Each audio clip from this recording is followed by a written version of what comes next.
tu vas passer de ce côté à côté de maman. Julia à côté de maman. Et Victoria, tu te mets là-bas. À côté de Roméo. À côté de Roméo. 9 h, l'école à la maison commence chez cette famille marseillaise. En chef d'orchestre, Cécile, cette maman solo, veille aux devoirs de chacun. Et je vais regarder le travail sur l'étude cartable pour chacun d'entre vous. Et Victoria sur école directe pour le collège. Allez. Avec 3 enfants de 3 niveaux différents, maternelle, primaire et collège, Cécile a du pain sur la planche et doit jongler entre géométrie pour Victoria, conjugaison pour Julia et écriture pour Roméo. La canne de Monsieur A ne doit pas dépasser la ligne. D'accord ? Allez, refais une ligne en bas. C'est pas qu'on s'y perd un peu, mais on n'a pas l'habitude pour la grande section de faire des fiches comme ça. Ils ont des rituels en classe, donc eux savent bien les outils à prendre, mais nous, on n'a pas les outils tous les jours à la maison. Une habitude à prendre, ou plutôt à reprendre, car depuis le premier confinement, l'école à la maison n'est plus une nouveauté. Lors du premier confinement, nous avons déjà vécu cette aventure-là, et ça s'est plutôt bien passé. Chacun essaie de prendre sa place en fonction de son niveau. Et puis, dans la fratrie, ils aiment bien s'entraider également. Donc, c'est plutôt positif.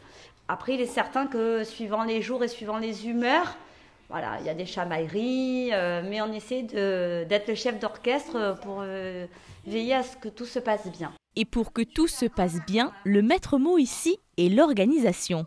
Cette maman instaure un rituel précis pour que les enfants gardent le rythme. On se lève tôt le matin. Il est important pour moi que les enfants soient prêts comme s'ils partaient à l'école, c'est-à-dire soient lavés et habillés.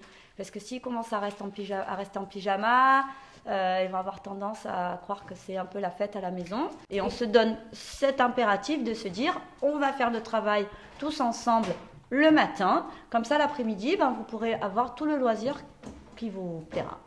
Une matinée entière consacrée à l'école, mais cela n'a pas l'air de déplaire aux principaux concernés. C'est joyeux. Je suis contente parce qu'on passe plus de temps en famille.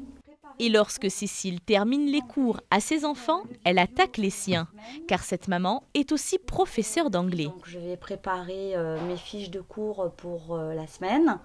Je vais essayer de m'en faire surtout pour m'avancer pour aujourd'hui et demain. Et ce soir, tranquillement, lorsque les enfants seront couchés, je préparerai les autres fiches de la semaine. Une double casquette, pas toujours facile à tenir, car la professeure est souvent interrompue en plein travail. Ah voilà, donc là par exemple, on est sur un travail qu'on n'a pas trop envie de faire. Donc c'est mes mamans, non je ne veux pas. Et c'est là où il ne faut pas lâcher. Ne rien lâcher et tenir le cap pour encore quelques jours avant 2 semaines de vacances. Et après, comme vous avez bien travaillé, cet après-midi, on va au parc, on prend les ballons et on va